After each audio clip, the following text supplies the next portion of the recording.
People died mysteriously in the village, and after burial, all of them appeared in Emeka warehouse, where he sales the biggest electronics equipment. Everyone knew the warehouse. How could they not? No, stay back!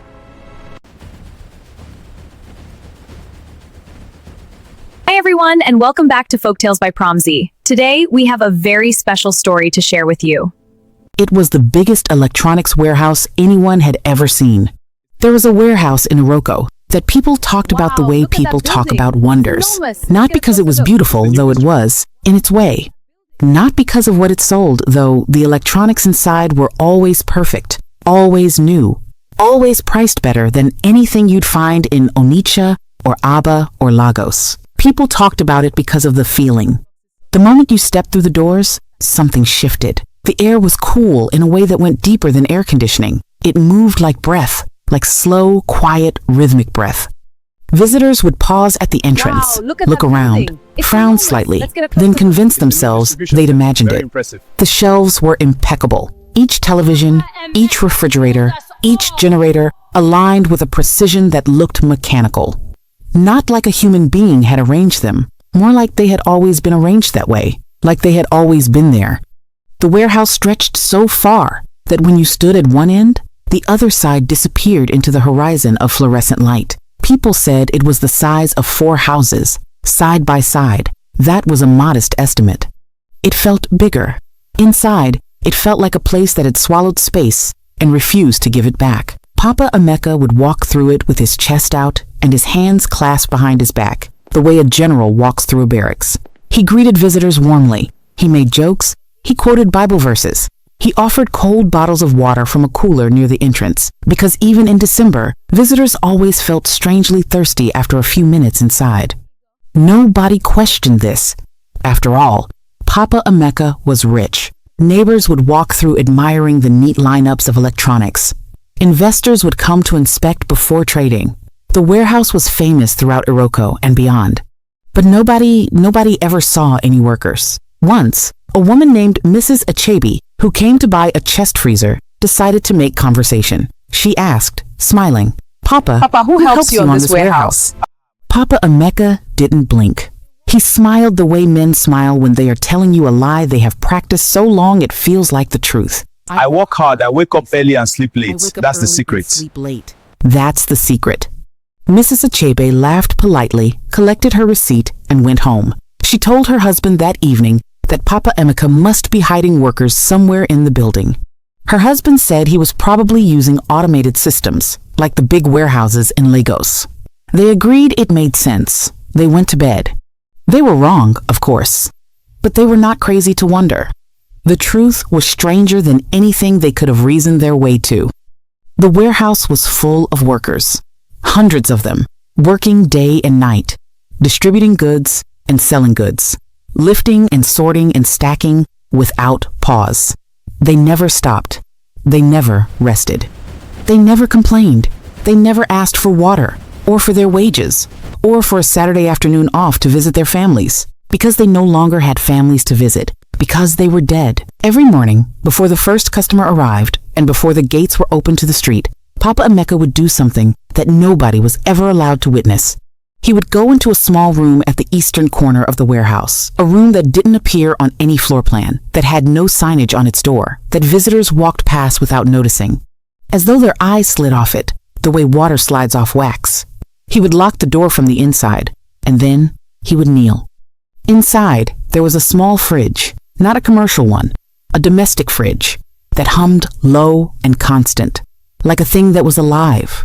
Inside the fridge, behind a bag of oranges he never ate, was a clay pot sealed with black cloth and tied with a cord made of something he had stopped thinking about. He would open the pot carefully. Inside was water, but not the kind that came from any tap or borehole in Iroko. It was colorless, but not clear, still, but not calm, the kind of water that looked back at you. He would scoop a small amount into his palms and press it to his face, eyes closed, and begin to recite the words Ike had taught him 17 years ago. He never forgot them. They lived in the front of his mind like a prayer. Eyes that see the living, Eyes that see the living, dead. see the dead. Eyes that see the Eyes that day, see the night. see the night. Open. Open. His eyes would open.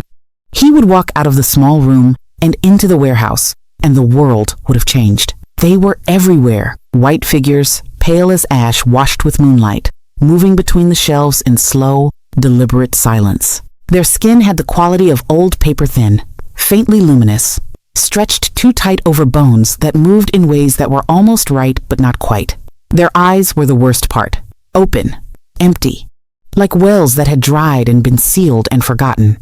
No light in them, no thought in them, just motion, just the mechanical obedience of the dead, his ghost workers. He had learned to stop looking at their faces. In the early years, he would sometimes recognize one, a flash of a familiar jaw, a woman's height that reminded him of someone, and his stomach would twist so hard he'd have to grip the shelving to stay upright.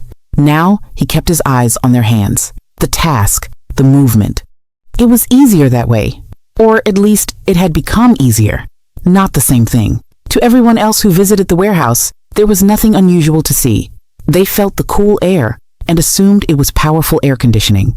They heard a faint sound, not quite wind, not quite voices, and assumed it was the hum of machines somewhere deeper in the building.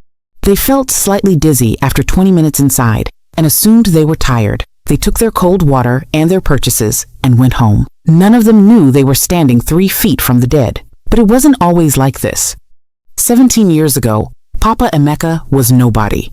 He was a small trader in Agulu, selling provisions from a shop barely wider than a doorway. He and his wife, Chioma, had 2 children, Ifeanyi, who was 9, and Ngozi, who was 6. They were beautiful children, full of energy they burned through easily because there wasn't enough food in the house to justify it. Chioma had long learned to stretch a single pot of soup for 4 days, adding water each morning until it was barely colored water with a memory of pepper.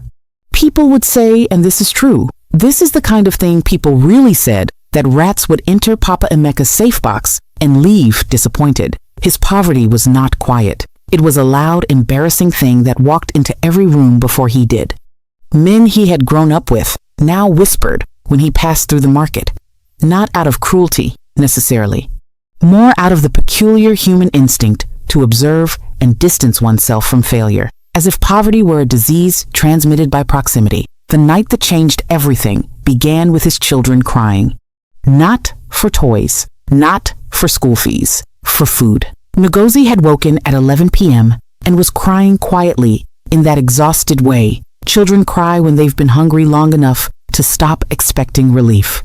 Ifeanyi lay beside her with his eyes open, staring at the ceiling, too old at 9 to cry but not old enough to pretend he wasn't hurting.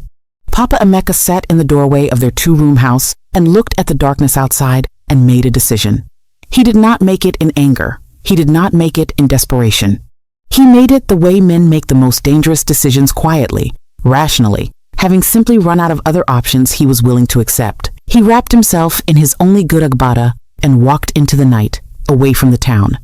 Toward the bush at the edge of Agulu, where the trees grew too close together and the ground was always wet, even in Harmattan, and no children played and no women went to fetch water. The forest where, it was said, things lived that had not been alive for a very long time. He walked for 45 minutes in complete darkness. No torch, no phone light. He told himself later that he hadn't been afraid.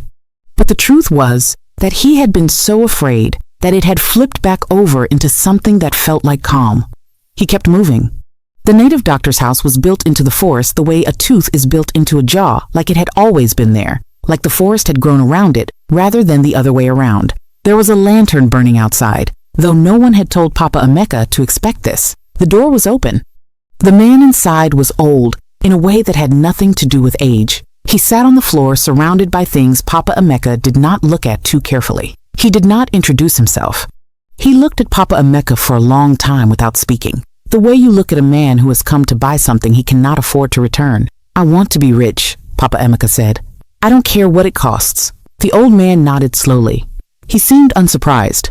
"You want a warehouse that works itself?" he said. His voice was the voice of a man who had repeated this conversation many times, with many men, and found it less interesting each time. "You want wealth that never stops?" "Yes," Papa Emeka said.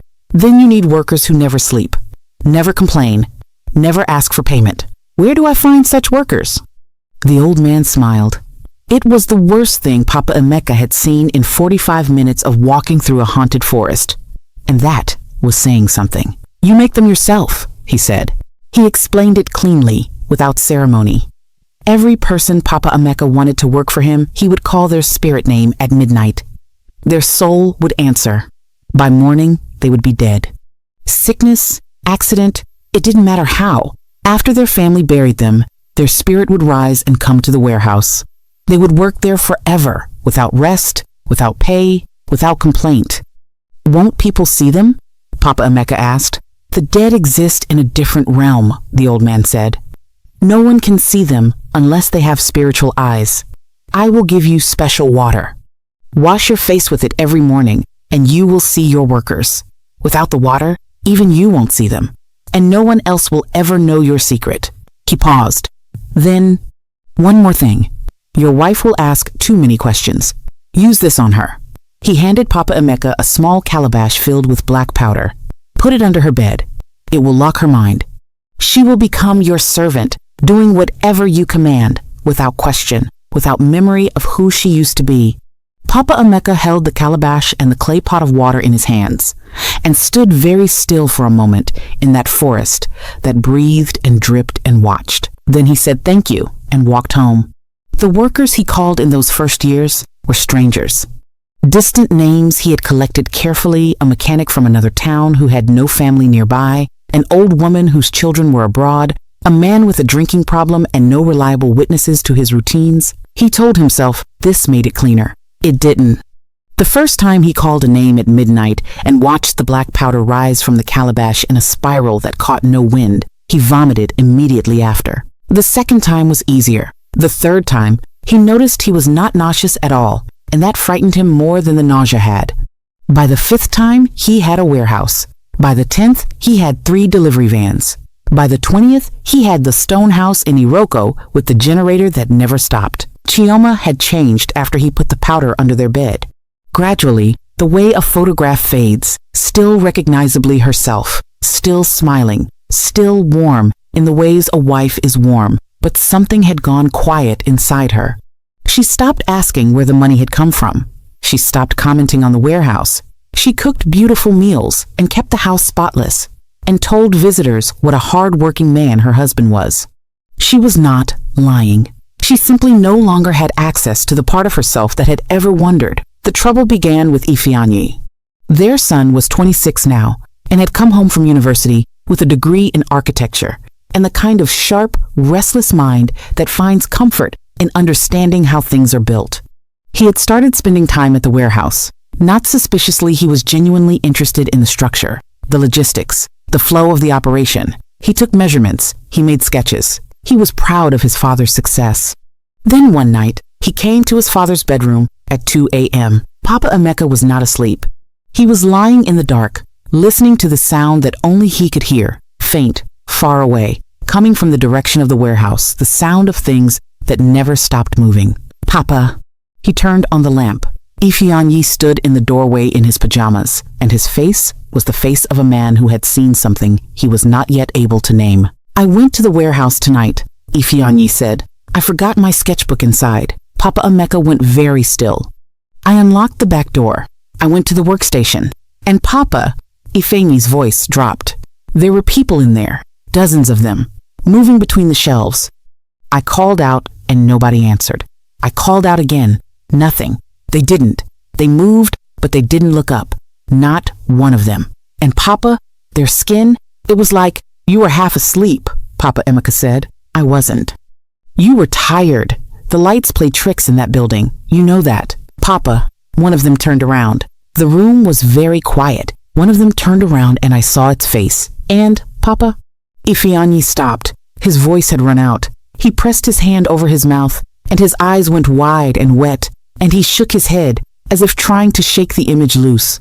Papa Emeka looked at his son's face, the face he had watched grow from infancy, the face he had fed and raised on money, bought with the lives of strangers, and understood, with the absolute clarity that comes only in the worst moments, exactly what was coming. He had recognized one of the workers. His name had been Chukudera. He had been a classmate of Ifeanyi's at secondary school, a quiet boy, kind, with a stutter that disappeared whenever he laughed. He had died 2 years ago, a mysterious fever that came on a Thursday and killed him by Saturday. His family had buried him with a white coffin and a choir that sang for 3 hours. Papa Emeka had called his name at midnight. He had done it because Chukwudera was healthy and strong and had no known family connections to any of their circle. He had done it because he needed 6 more workers to handle a new distribution contract. He had done it without thinking about the boy who used to come to their house for Ifeanyi's birthday, without thinking that his son would recognize the face. That was the crack. And cracks, once they appear, do not stop spreading. In the weeks that followed, Ifeanyi began to change. He slept badly. He stopped eating. He would sit at the table and stare at his food, and then excuse himself. Papa Emeka watched and said nothing, hoping it would pass, knowing it would not. Then the dreams started. Ifeanyi began waking at 3 a.m. and screaming, not remembering why, just screaming. Then he began to see them in daylight, not in the warehouse, but in the street. Standing at the edge of the market, drifting past the school gate, their white forms barely visible, like something seen from the corner of the eye that vanishes when you look directly.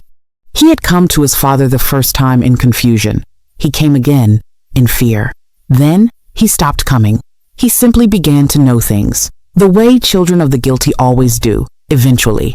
It was Ngozi who finally said the thing out loud. She had come home from Abuja for a visit, and she watched her brother and her father in the same room for 10 minutes, and she could feel the shape of something between them, vast and terrible, like furniture in a dark room. After dinner, she found her father alone on the veranda and sat beside him without being invited. "How many, Papa?" she asked. He said nothing. "I have been counting. Every person who died strangely in this region in the last 17 years, I've been counting." "Papa, how many?" The night was warm. Somewhere in the distance, a dog barked and then stopped abruptly, as though something had startled it into silence. Papa Emeka looked at his daughter's face in the dim light, her mother's cheekbones, his own eyes, and he thought of rats entering a safe box and leaving disappointed.